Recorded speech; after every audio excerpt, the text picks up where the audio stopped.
So autumn's arrived, the rain's come, hoodies are out, pumpkin spice lattes are everywhere in London, and it's time to bring back the apple crumble.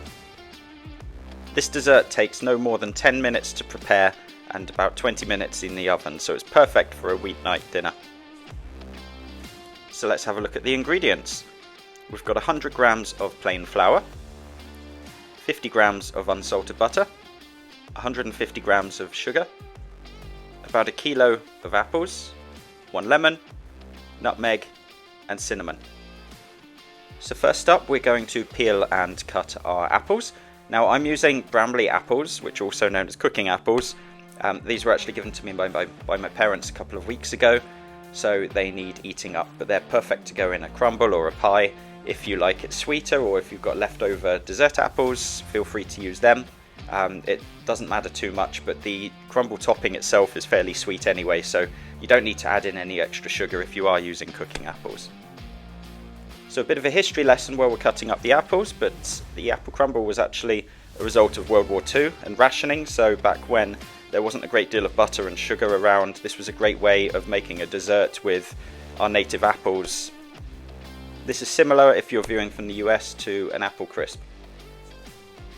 So whilst you're cutting them and peeling them, don't worry too much about what it looks like at the end, because the apple's going to cook down anyway.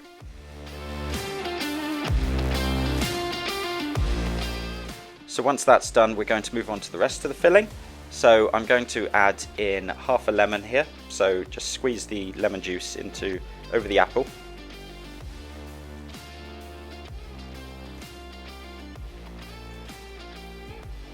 And then we are going to add in our spices. So I'm using both nutmeg and cinnamon. If you prefer one over the other, you can just use one of them, or you can use neither of them, but it gives it a little bit of a depth of flavour.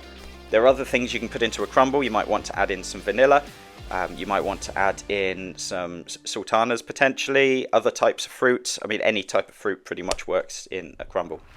So for the topping, we're going to combine our flour and our sugar together, and then take our butter. So the butter should be cold from the fridge. It shouldn't be particularly soft, but you're going to cut that up into small chunks.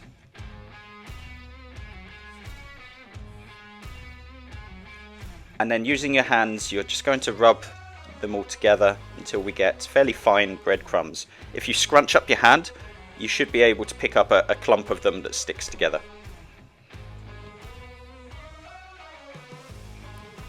So that takes about a minute or so, and then we are going to pour the topping onto the apples.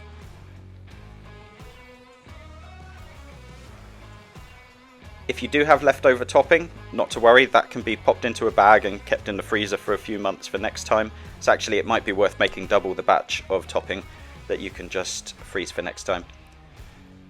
And then gently pat it down, and it's ready to go into the oven. So we pop this into an oven that's preheated to 200 degrees for about 25 to 30 minutes. You'll know when it's done because it starts to look nice and golden brown on top. And there we have it coming out of the oven. Looks perfect. So it's best to leave it for 10 to 15 minutes to let it cool down a little bit, unless you have an asbestos mouth and can deal with it, which I certainly don't. So when serving it, you can either have it on its own. I'm going to add in some custard here. That's pre-bought custard, so we'll probably cover that in another video. It also goes well with ice cream or maybe single cream. This is the perfect dessert for an autumn evening when the nights are drawing in, you've got leftover apples and you just want something nice and cozy to eat for your dessert. So that's it. Thank you for watching the video.